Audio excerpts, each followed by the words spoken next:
Кашель, трясение в горле, насморк.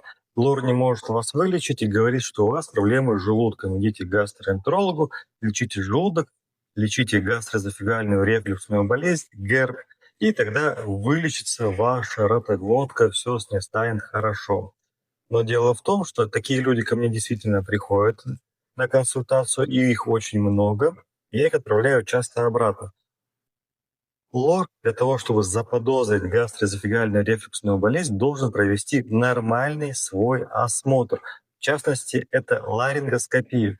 Не просто посмотреть издалека, посветить фонариком или посмотреть миндалины. Нет, он должен заглянуть внутрь, посмотреть даже голосовые связки.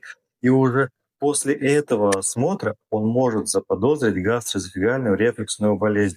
Только там происходит отложение на голосовых связках, характерные для ГЭРБа. Если он этого не сделал, то и заподозрить ГЭРБ он не может. А если вы долго не можете вылечить нос или горло, или кашель, то к гастроэнтерологу нужно обращаться в самую-самую последнюю очередь.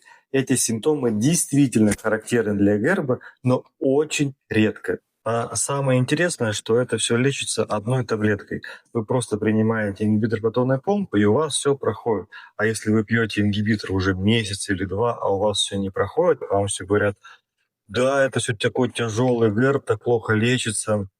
Это еще, наверное, желчью забрасывается, поэтому вы вылечиться не можете, то вас просто обманывают.